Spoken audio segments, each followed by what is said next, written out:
Hello, c'est Alex, j'espère que vous allez bien, bienvenue dans cette nouvelle vidéo. Aujourd'hui, on va voir les nouveautés de la version 3.2 de Blender.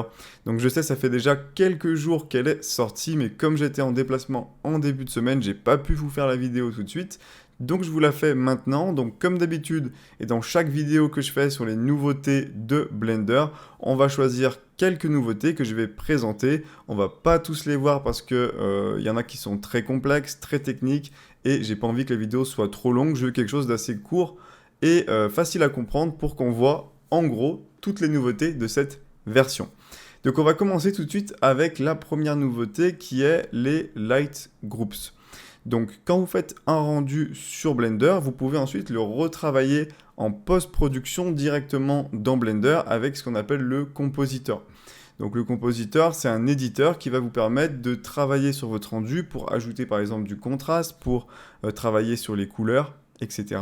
Et vous pouvez travailler de manière encore plus approfondie votre rendu en travaillant en fait sur les différents passes, c'est-à-dire travailler par exemple directement sur les ombres uniquement ou directement sur l'ambient occlusion, etc.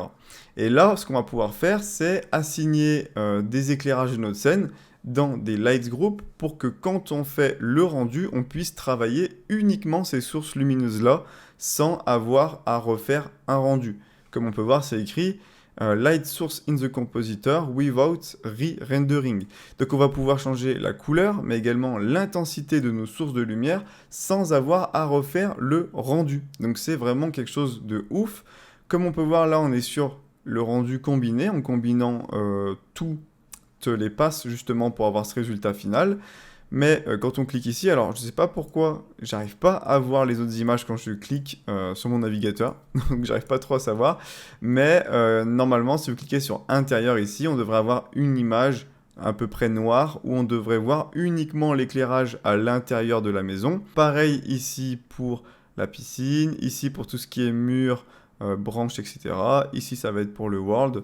Et on va tout pouvoir séparer en groupe pour pouvoir ensuite y retravailler. Donc ça, j'en ferai sûrement une vidéo présentation sur ma chaîne un peu plus en détail. Ensuite, on a Shadow Caustics, donc on a une grosse amélioration à ce niveau-là. Donc si vous ne savez pas ce que c'est tout simplement la réfraction de la lumière quand elle traverse une matière qui est transparente. Ça peut être du verre, ça peut être de l'eau, ça peut être pas mal de choses. Ça va recréer une projection de lumière sur le sol, comme on peut voir ici la projection de l'ombre et de la lumière au niveau du verre.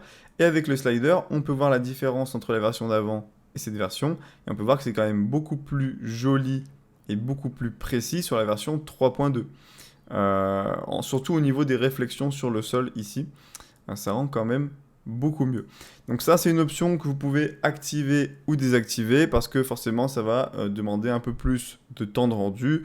Donc après, c'est si vous faites du photoréalisme et vous voulez vraiment le best et que dans votre scène, vous avez des cas de réfraction de la lumière dans des matériaux transparents, et bien vous pouvez l'activer pour avoir le meilleur résultat possible. Donc ça, c'est super. Ensuite, là, on a le motion blur sur le volume.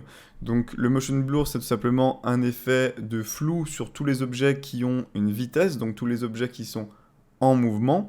Et on va pouvoir l'activer sur le volume. Par exemple, pour les simulations de gaz qu'on va pouvoir faire directement dans Blender.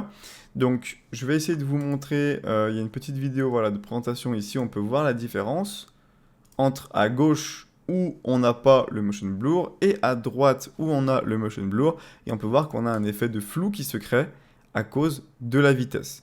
Donc ça pareil, on peut l'activer ou le désactiver ou pas, mais ça permet d'améliorer le réalisme, etc. On a des nouveautés pour Cycles, je vais vous en présenter une très rapide, c'est celle-ci, AMD GPU Rendering for Linux. Ça veut dire qu'on va pouvoir faire du rendu avec les cartes graphiques AMD sur le système d'exploitation Linux, et ça c'est vraiment génial. Donc hâte de voir un petit peu les performances qui vont en ressortir. Donc une autre des grosses nouveautés, ça va être au niveau du painting. Donc maintenant vous allez pouvoir peindre directement en mode sculpt. Là ça permet un gros avantage en termes de performance. Et vous avez énormément de nouveautés, en tout cas au niveau des pinceaux, donc des effets, des choses qu'on va pouvoir changer, etc. Smear Brush ici, qui permet, alors on va charger la petite vidéo, comme on peut le voir, d'étirer un petit peu, d'étaler comme ceci ce qu'on est en train de faire. Le Mask by Color qui va nous permettre de créer en fait des masques au niveau des couleurs pour pouvoir peindre uniquement à certains endroits. Donc là on peut voir, il peint du rouge sur la partie blanche de la vague, mais s'il déborde un peu avec son pinceau, ça va pas peindre la vague qui est d'une autre couleur, qui est bleue, ni le ciel. Donc en fait, il crée une sorte de filtre par couleur pour créer une sorte de masque et peindre uniquement dans un certain range de couleurs, tout simplement. Et Color Filter Tool, voilà, comme on peut le voir, qui permet de changer le brightness, changer le contraste avec le petit paramètre en haut à gauche ici. Ensuite, vous avez un nouveau node dans le Geometry Nodes qui s'appelle Duplicate Element, qui son nom l'indique, va vous permettre de dupliquer une géométrie. Donc n'hésitez pas à aller voir tous les tutos que j'ai fait dernièrement sur les Geometry Nodes, j'explique vraiment pas mal de choses si jamais vous voulez débuter dans ce domaine. Donc allez voir tout ça, je vous mets tout en description. Ensuite, vous avez une grosse nouveauté au niveau de l'Asset Browser que je trouve vraiment génial, c'est la possibilité d'enregistrer des collections. Donc une collection, c'est tout simplement un groupe qui contient plusieurs objets. À quoi ça va nous servir? Eh bien, imaginons que vous avez par exemple une table avec des couverts, des assiettes, etc. Donc c'est une collection qui regroupe pas mal d'objets. Vous allez avoir la table, ça fait déjà un objet, vous allez avoir les verres, ça fait un deuxième objet, vous allez avoir le couteau, ça fait un troisième objet, etc. etc.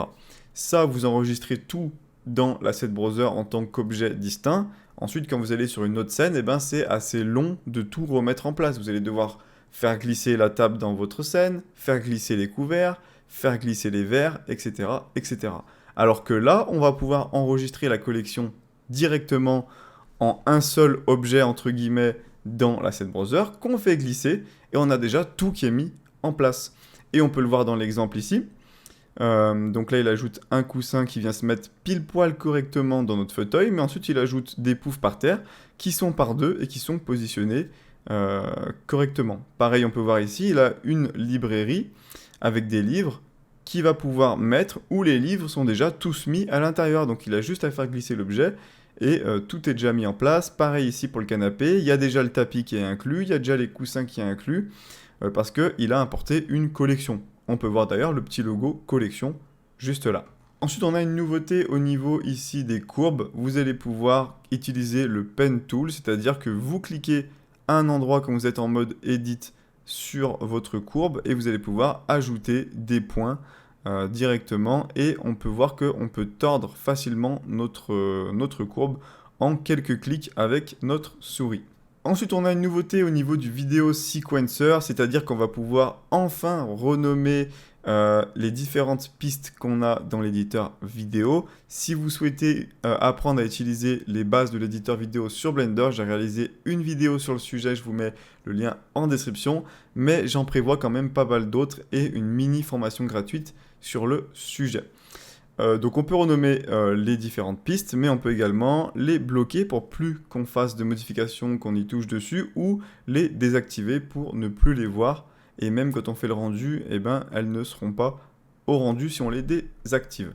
Voilà. Donc bien sûr, il y a plein d'autres nouveautés. Je vous mets en description le lien vers cette page si jamais vous voulez tout voir. Et en description aussi le lien vers cette vidéo qui, en moins de 5 minutes, explique toutes les nouveautés de cette version de Blender. Donc voilà, j'espère que cette vidéo vous aura plu. N'hésitez pas à liker, ça prend 2 petites secondes et ça m'aide énormément. Et puis je vous dis à très bientôt pour une prochaine vidéo. Ciao!